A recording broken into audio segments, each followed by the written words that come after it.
tarifim var. Hem malzemeyi tanıtıyoruz hem de yemeğimizi yapmaya başlıyoruz. Sotemizin malzemesini doğrayalım. Bir tane büyük boy soğan arkadaşlar. Soğanın içine 2 diş büyük boy sarımsak doğruyoruz. Bir tane büyük boy kapya biber. Elimizde yeşil biber olarak hangisi varsa onu doğrayacağız. Ortalama 3 tane doğrasak yeterli. 2 tane de soyulmuş domates doğruyoruz. Bu yemek domatesi biberi sever. Arkadaşlar tavuğu hesaplarken de kişi başı 180 gramdan aşağı hesaplamayın. Ben tavuğu difrizden çıkarttım.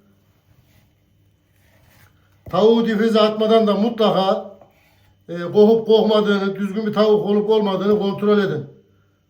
Soteyi doğrarken de ince doğrayacağız. Kalın doğradığımız zaman yemeğin içinde güzel görünmez. Şöyle bir tane örnek göstereyim. Arkadaşlar sotelerimiz bu şekilde ince olacak. Tavuğumuzun hepsini bir doğrayalım. Ondan sonraki aşamayı göstereceğiz. Tavuklarımızı hemen bir derin kabın içine alıyoruz. Üzerine 1,5 çay kaşığı tuz atıyoruz. Elinizde zeytinyağı varsa daha güzel olur. Hangi yağ varsa onu kullanabilirsiniz. 3 yemek kaşığı da bir sıvı yağ atıyoruz.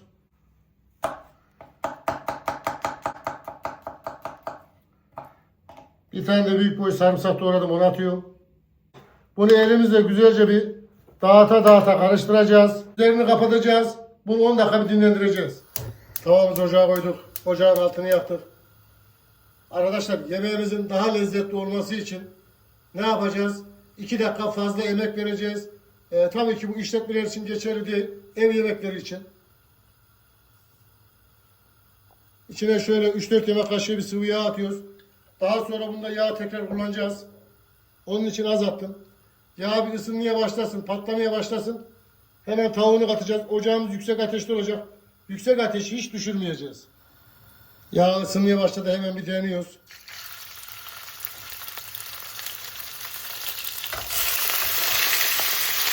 Ocağımız en yüksek ateşte. Daha çok ısı alsın diye kenarlara doğru da yaydım. Arkadaşlar elimizden geldiği kadar sulandırmamaya çalışacağız. Ev ocaklarının ısı düşük olduğu için sulanabilir. Sulanırsa da ne yapacağız? Suyunu çekmesini bekleyeceğiz. Şöyle kenardan bir kontrol edelim. Mühürlenmeye başlamış mı?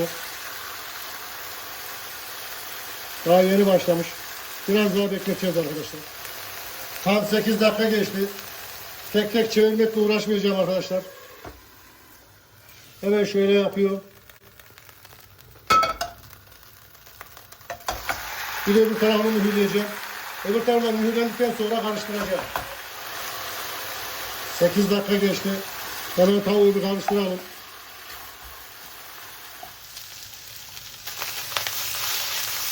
Tavuklarımız tam karamelize oldu. Bunların artık arkadaşlar içi sulu sulu. Hemen bunu bir kaba alıyoruz. Derin bir kaba alın ki buharı kaçıp sertleşmesin. Hemen ben bunun üstünü örteceğim. Tavamızı hiç soğutmadan içine yarım fincana yakın sıvı yağ boşaltıyoruz. Soğanını döküyoruz. Soğanı yağıyla buluşturduğumuz gibi ocağımızı orta ateşe alıyoruz. Bir kapak kapatıyoruz. Ara ara karıştıracağız. Soğanlarımız içinde kendi suyuyla bir yumuşayacak.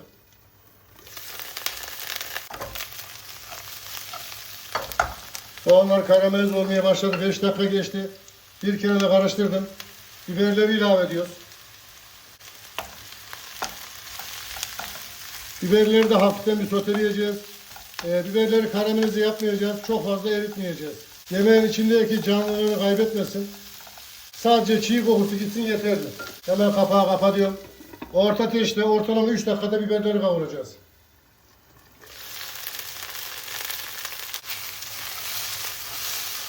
Üç dakika geçti. 5 kişiye göre içine 1 yemek kaşığı domates salçası atıyoruz. Salça yaptığımız gibi domatesi de atıyoruz. Salçayı domatesin, biberin her tarafına bir değdiriyoruz. Salça onların üzerinde bir kaplama yapacak. Erimesini önleyecek. İyice karıştırdım. Kapağı kapatıyorum. Ocağımı orta ateşin altına alıyorum. Bu şekilde 3 dakikada bir orta ateşin altında salçayla bütün malzemelerimiz bir kavrulsun. Her zamanki gibi 3 dakika dedim, 4 dakika geçti. Şöyle bakın arkadaşlar, neredeyse dibine yanacak. İçine 1 tatlı kaşığı silme un atıyoruz. Unu fazla abartmayın arkadaşlar. Bunu da bir karıştırıyoruz. Yemeğimiz çok sulu olmayacak. İlk aşamada 1 bardak soğuk su veriyoruz. Soğuk suyla yemeğimizi bir açıyoruz. Soğuk su hem yemeğimizin rengini güzel çıkartacak hem de yemeğimize lezzet verecek. Ondan sonraki suyu sıcak verebilirsiniz. 2. bardak suyu da verdim. Ocağımı orta ateşe getirdim. Tavuklarını ilave ettikten sonra su ayarı yapacağız. Önce bir kaynasın. Sosumuz kaynadı. Ortalama 5 dakika geçti. Hemen tavuğunu ilave ediyoruz.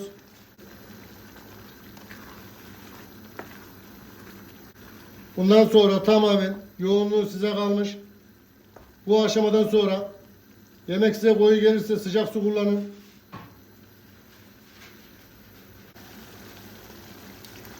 Bir su bardağı kaynayan su daha ilave ettim. Sıra geldi baharatlarına. Tavuğa önceden verdiğimiz tuzu unutmayalım. 1 tatlı kaşığı silme tuz, 1 tatlı kaşığı pul biber, 1 çay kaşığı karabiber, 3 diş de sarımsağımızı katıyoruz. Ondan sonra bu yemeği pişirmemize gerek yok arkadaşlar. Şöyle bir karıştırıyoruz.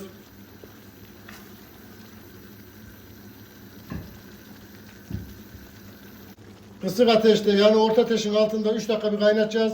Soslar birbirine bir işlesin, altını kapatacağız. Tam 3 dakika geçti. Yemeğimizin altını kapatıyoruz. Yemeği bir dinlendiriyoruz. Daha önce de söylediğim gibi unu 1 tatlı kaşığından fazla atmayın. Unu fazla abartmayın. Sadece un buna yoğunluk verecek. Tam bir yemede yanda yat yemeği oldu. Yemekteki güzelliğe bakın arkadaşlar.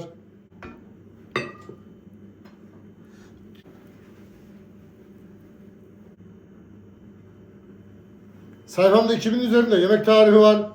Yerli, yabancı hiç fark etmez. Ahmet Şef'in mutfağı yazın. Aradığınız yemeğin ismini yazın. Her türlü yemek karşınıza çıkar. Çıkan tavuk yemeğini gördünüz. İnşallah hayırlı uğurlu video olmuştur. Videoları beğenip yorum yapmayı unutmayın. Abone olmayı unutmayın. Ne diyoruz? Kim yapar? Ahmet Şef yapar. Siz isteyin, biz yapalım. Afiyet olsun.